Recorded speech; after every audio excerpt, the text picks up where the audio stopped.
So what we're going to see in this first part of your documentary, which is the part 1 and 2, is your sudden thrust into the scene and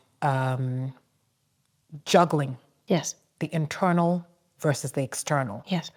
Battling with the loss of who you really want to be, gaining this popularity that we all thought you deserved, and coming to the realization that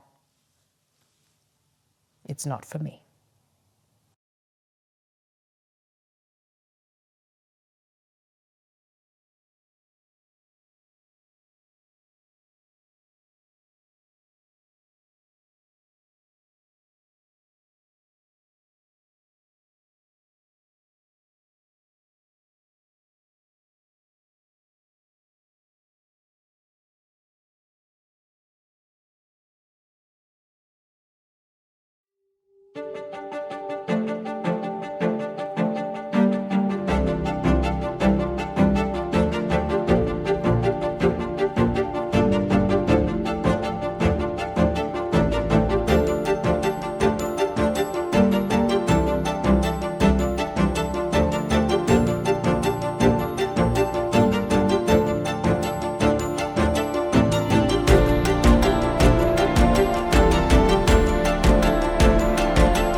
Adomaa's arrival was, for me, spontaneous and very innovative. I saw her like as a very natural talent. Fully packaged is the best way to describe it. I remember watching the video for Bafira, and it was literally a woman in a chair rocking back and forth. But there were things that she was doing with her face, her shoulders, everything, and she just oozed so much personality, in addition to these amazing vocals that are coming out in what was a very imaginative remake of a popular song.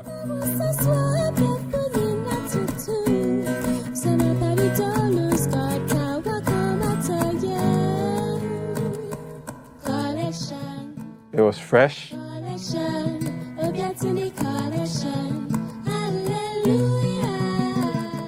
A little disruptive, because even though what she was doing was something that wasn't necessarily new in terms of mashups per se, the way she did it, it was super unique. The way she did it, it felt very intentional. I think that's the word.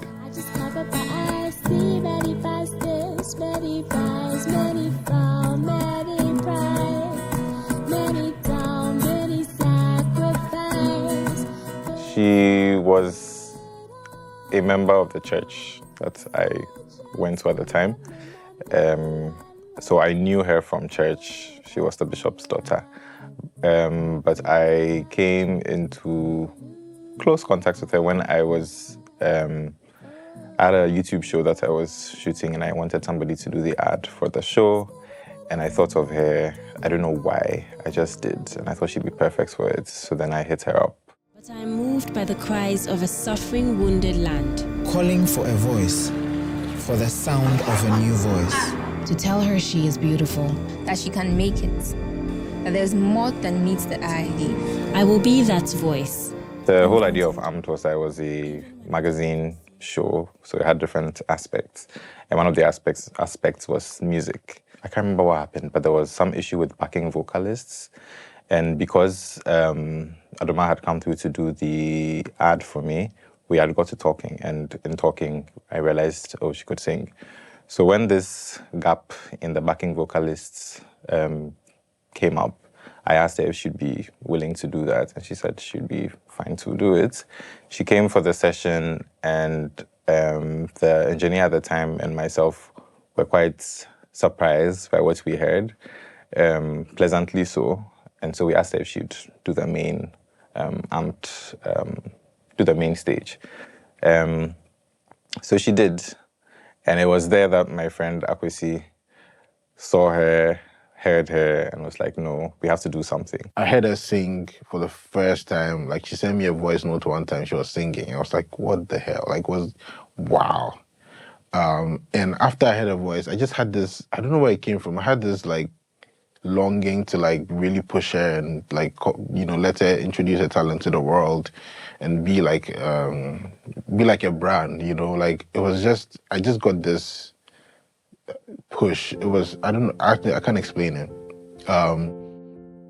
So, you know, Bafira was like the first thing that we worked on. And, you know, we didn't have like professional equipment and everything to actually start it.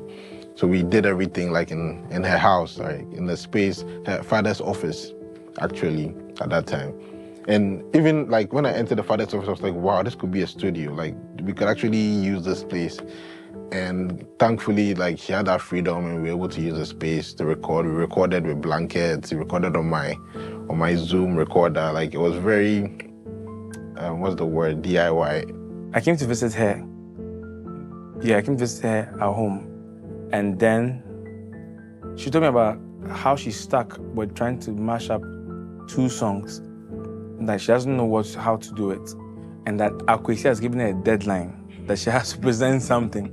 And she was panicking. Actually, she was quite panicky. So I came with my guitar. And I went downstairs and took it from the car. And then I was just playing around, playing something. And then it actually began to work. So later on, I think Joshua was around and he came. That's when we came up with the bass line that starts the whole thing. The dun dun dun dun dun dun dun dun dun. And so like that, we just looped that throughout the entire thing, and then we got Robin to play chords over that, and then so like that was the start of that. But frankly, after we had done that, I didn't think anything of it. I exported what we had done, sent it to her, and then I was in university at the time, in a hostel, like away from home, so I left. And then a couple of weeks later, Joy sent me an audio message on WhatsApp, and I'm listening to it in a few seconds, and I realized that this is what we had worked on a couple of weeks before, but like 1,000 times better. And I freaked out.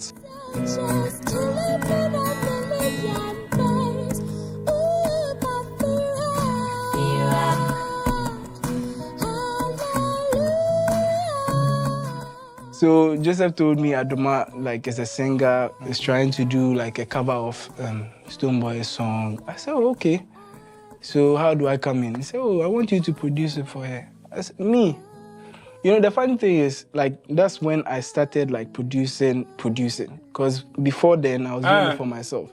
Okay. On campus, I was just doing, like, mostly for myself. Rain out again. After we did a mashup, like, a team just formed. With the success of that, it sort of opened the door for more things to happen. And I'd always wanted to work on some type of record label at some point in life because, you know, I'm a believer in the arts and it's something that I wanted to do, especially for the alternative scene.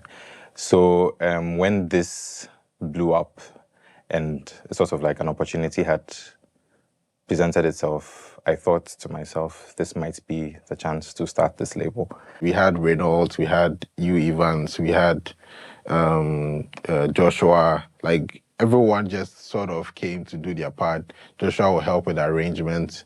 You know, Reynolds will do the beats, the producing. You know, Evans will check everything, make sure we are on the good point of doing things. And like we kind of enjoyed ourselves doing it because, like, you know, it was beautiful. you know, especially the evolution. I think that was our best collaboration, evolution of GH music. Like just, we even got Sana to do the bass. Like it was, you know, it was fun. Yanko.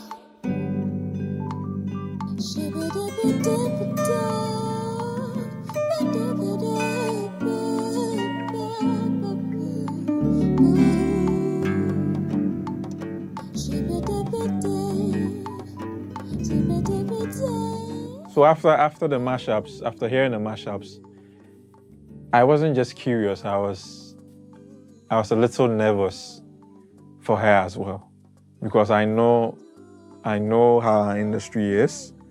Sometimes when they like you for one thing, they kind of want to put you in that box, and if you slack, that is the only thing they will ever accept from you. You understand? So I was a little nervous, like, are these people not going to see the genius at play here and turn her into the mashup girl or something? So I was super nervous. I was hoping whatever the next move was just as intentional as the first two towards her music. In the beginning, I mean, when I think back to how it all started, let's just say I'm very shocked that at how people perceived, Adomaa. People really thought that, it was a well-oiled machine and we were so organized and the presentation was top-notch, but that was the farthest thing from reality. For starters, me personally, I knew nothing about music except stringing notes together. I didn't know anything, like literally nothing. Types of, with regards to like vocals or just making music like properly, I didn't know anything about it. I can't say though that I had a very strong connection with music just growing up. In my teenage years, I had gotten quite reserved in those periods, and music was like my safety blanket. I didn't really have friends, so that was like my thing.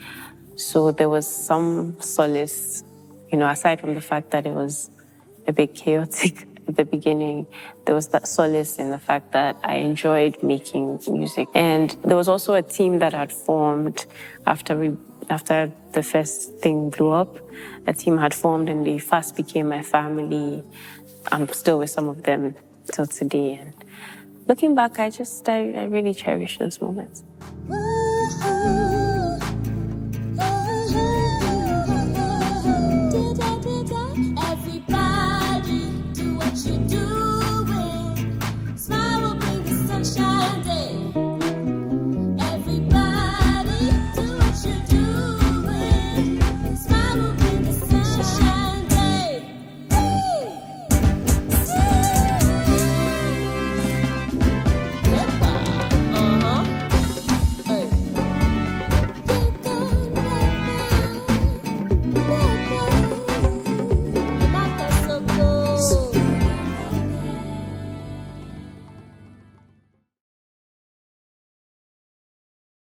Everything that I've talked about to this point felt like Act 1.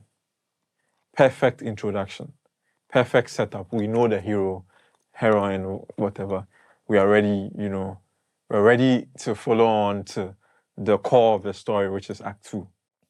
Because this was sort of thrust on Adomaa, I don't think that she was quite ready for the things that came with just being in the public eye. Here's this new artist that comes and disrupts everything in a good way.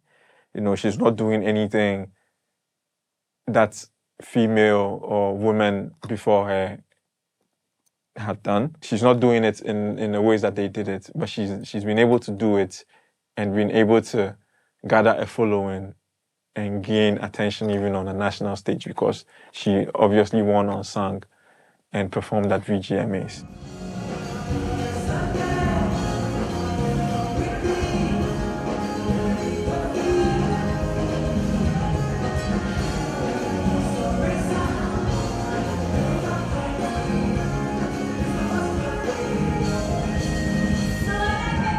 The release of Afraba EP, I was listening. I was here. I listened to it. It confirmed a lot of things for me, that she knows what she's about. Creatively, she wasn't going to get pressured by what the mainstream was all about. Adomaa, easy, easy, easy. It's my jam, it's my jam. Easy, easy, easy. Yeah, yeah.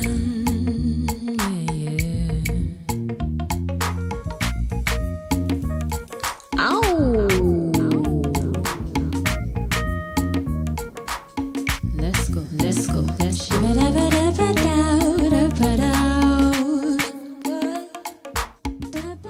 Afroba, the EP, was a very, very experimental project in that I was trying to figure out what my sound was. I was trying to figure out the kind of artist I was sonically. And I hadn't figured it out, but the one thing I know that Adomaa had come to stand for, just with looking at response to the mashups, was that it was always very creative and it was very authentic. So I knew that I wanted the project to be creative, but it just felt like I was going to be doing so many different things. And when you look back and you listen to the project, if you haven't heard it, you should. It's a lot of so many different things pieced up together, but it is creative. And even though it's, at that time, I was still, green and learning, still growing, still trying to even find my voice and, train it to sound, like what it should. And if I had the chance to, redo the projects, I would, just knowing everything I know now. I'm still very happy that it offered me the opportunity to play around with music. Yeah. She was coming out with her own version of what things should be, the kind of sound that she wanted. And the people who worked on the project itself, the producers, the executives, really understood her and brought forth her vision. You just did my head back, so if you see me for a road, where are they walk or they for ride, you will feel stop, say hi. I don't think I can talk about the Afroba EP without talking about this particular person, Kwabena Useje, we affectionately call Kwabs, because he came in at a time where we really, really needed help. I mean, we're bursting with ideas and we're, this family of super creative people, but you need funds to get these things done. And I would not have been able to put out that project if Kwabs wasn't on board. He's the one who helped us get proper equipment to be able to record, helped us with funding to, do promos and, connected us sometimes to some, people to help with, fostering and promoting the project. Through meeting Kwabs and, having him on board, helped us move the music to, a better level than where we had started. So we started getting calls for interviews, started getting calls for gigs, people wanted it for weddings, magazine features, things like that. And it was a lot at once for somebody who just wanted to put out a mashup and a cover and have a YouTube channel. All of a sudden, the world sort of wants you to become an artist.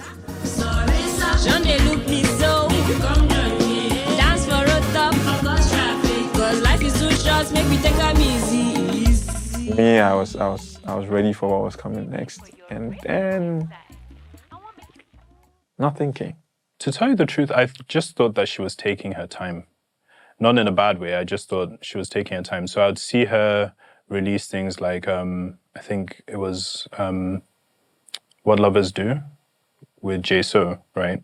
I saw when she released another project that had Gone with Kid Black on it. I forget the name of the project, but I remember thinking these are cohesive bodies of work in the run-up to a big bad, And then there was a period where you just weren't hearing much from her at all. And so I think I come from a tradition of people who enjoy artists who take their time. And so it wasn't very strange for me in a sense. Other things came that were just as brilliant, because I think the next person to drop was Akotoa, right? Or Robin. Either Robin or Akotoa. Akotoa. The next person to drop was Akotoa. And then I think Robin dropped. And then I was sitting at home and I was like, what are these guys doing? No.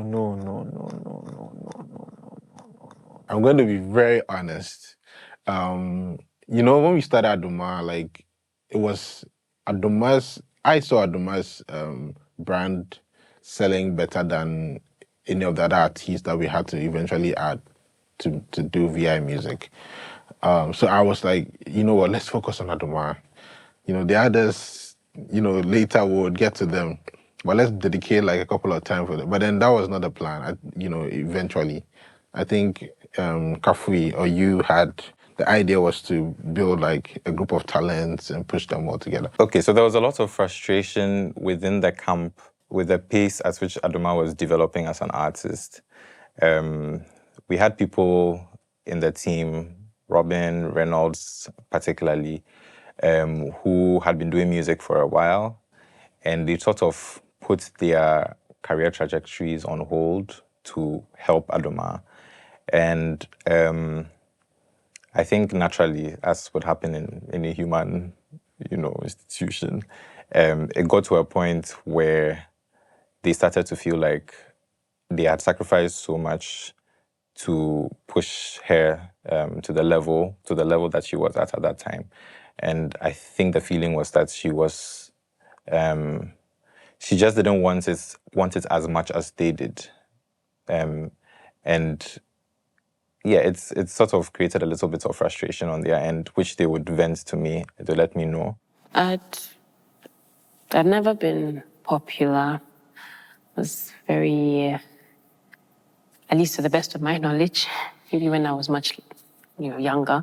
But growing up, I'm very, very reserved to myself. When I was little, you probably wouldn't even notice me. There are people who didn't know I was in the same school as them till I blew up as an artist. So to suddenly move from that to this person who has been recognized everywhere, being recognized on the streets, being talked about in interviews, being booked left and right, all of a sudden I'm a celebrity. Yeah, that was very chaotic for me.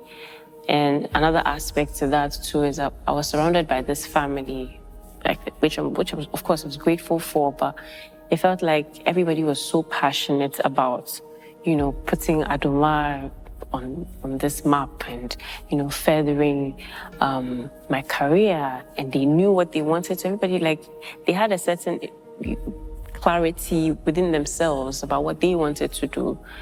And that was furthermore chaotic because I didn't.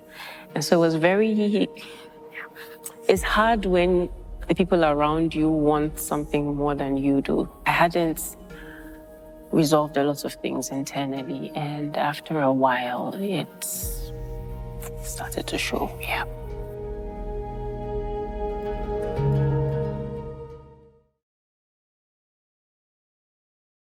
Take me to 2015. Just breaking through. And everybody is goo-goo gagaing about this young, fresh, sweet-voiced individual. And you're telling me there was something brewing that we all didn't know about. That's what you're saying? It's not as straightforward as that. Then give me a straightforward answer to you feeling like this is really overwhelming and the rest of us feeling, wow. So I've grown up with music. I've always grown up with music, but at no point in life or at no point in time did I think that it would be a career. And I had met my manager, like we watched, and he had mentioned that, oh, you're very talented and you should go out, you should make music, people need to hear you and all of that. And when you do, I promise you it will blow up and people will... Which was true, right? You see, at that time it hadn't happened and there was no world in which that made sense in my head. So when he said it, I mean, he did predict it, yes, and it came true, but it didn't settle in me that it was anything to think through. Would it be unfair for me to say you didn't think for 1 minute that show business was easy? Did you? I didn't even think show business was for me to start so with. Why did you do it? So at the time it blew up, it just made sense. It has two sides of a coin. I really love music and I had come to enjoy the process because working on the covers at the time, it was actually fun. And so in my naive mind, I thought that was all there was to it. You know, you go to the studio, you make the music, and then you put it out, and then people like it, and then that's it. But there's so much more, you know, involved. And I think how fast-paced it was added to making things worse. Was it too sudden?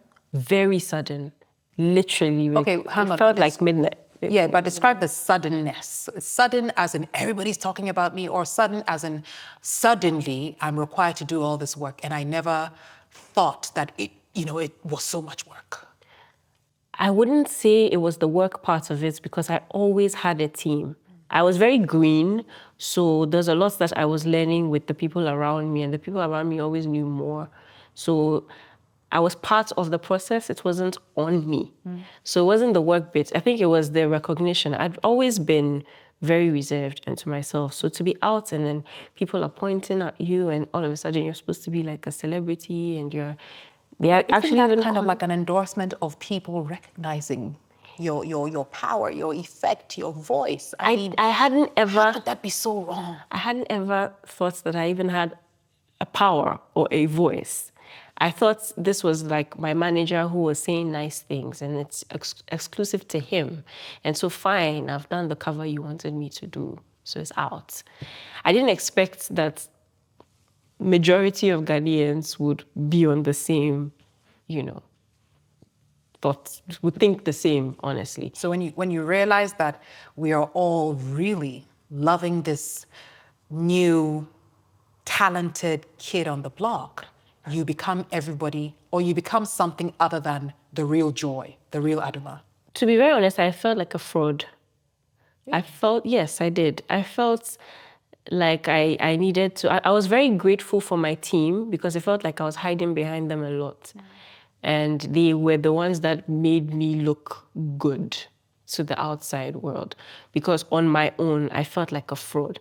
Mostly because I didn't know anything about music. So for people to see, and the way we branded ourselves too, I think it was a bit surprising to some people when we documented the process of how we even recorded. Like we recorded with blankets and a Zoom recorder. There was no actual. It was so DIY. Yes. For what you have. Yes, but it's it's almost heartbreaking, almost sad to now hear that all that time you were losing yourself. I didn't even know myself to say I was losing myself. So what were you losing? What was happening? I was trying to understand what was going on. So if you're telling me, and I think that's what I'm hearing, that managers bigging you up, you trust your team, they're putting all of this together, and yet, apart from the nightingale texture of your voice, we are really not meeting the real Adomaa.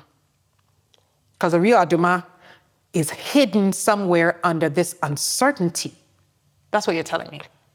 Yes, I very, very true. Because at that point in time, it just felt like I will figure it out as we're going. I didn't have a clear identity per se. I knew what I liked when it came to music, and that was very obvious for people who heard me sing, because I'd spent a lot of time listening to a particular genre of music. So when I sang, people could easily pinpoint, but that was as much as there was to it. Everything else, I was just figuring it out as we're going. So I was not even averse to trying new things. I'd done one thing for so long, but it's like, okay, you're here now. And you seem to have all this attention, and people are saying, try this would be cool. Try that, and try this, and try that. And it's like, okay, fine, I'll just do this. And I'll just, because I don't know what would work. I don't know who I am per se. So it's like, yeah, let's just, and it was too much because there was a bombardment, both internally and externally, because even my team had so many ideas of what would work and what wouldn't. And it's like, okay, we're just trying everything. And that it can pick at you after a while, which is what happened. Yeah. Did you want this?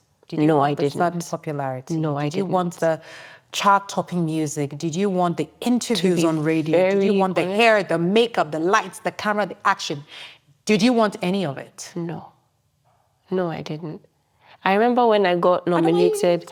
Eyeball me and tell me you really No, I didn't. I remember when I got nominated for, and I feel so bad saying this, but when I got nominated for Unsung, I even felt more like a fraud because everybody in the category had original music. Be careful what you're saying. No, I'm serious. Everybody in the category, everybody that was nominated in 2016, they had original music. I didn't have. I had covers.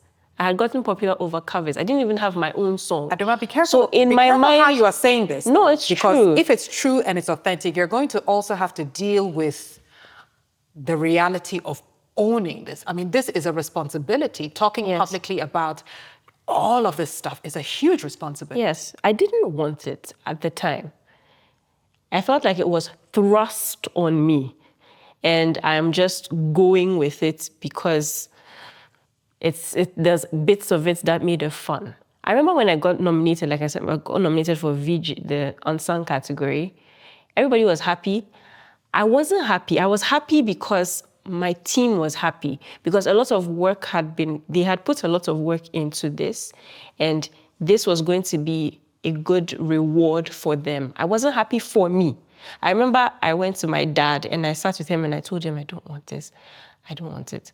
I got nominated for, I'm like, I'm scared. What if I win? Because all of this has been fast. I'm afraid that if I win, it's going to triple. And I feel like I can't even catch my breath with this. If I win, I don't know what will happen. And my dad was just like, you calm down. What will happen will happen. If you're meant to win, you win. And you will know how to handle it when it happens. I did not. I was terrified. It's a blessing. And it's so bad to feel like you're rejecting a blessing. But yeah, it felt like I really felt ungrateful. But at the same time, yeah. But I'm glad. I mean, I'm skipping to the end, but I'm glad I'm not in that headspace. Yeah, don't take us there yet because I'm not in that headspace anymore. This has to make sense. So, and I guess as it's making sense, somebody who's watching, it doesn't have to be music, it doesn't have to be in the arts space, but it can also be in technology. It can also happen to somebody who's in school and they don't want to be in school and everybody believes in them. It can be somebody who can be in a marriage and everybody, is admiring you for how beautiful your marriage looks, but maybe there's turmoil. Yeah. So this cuts across.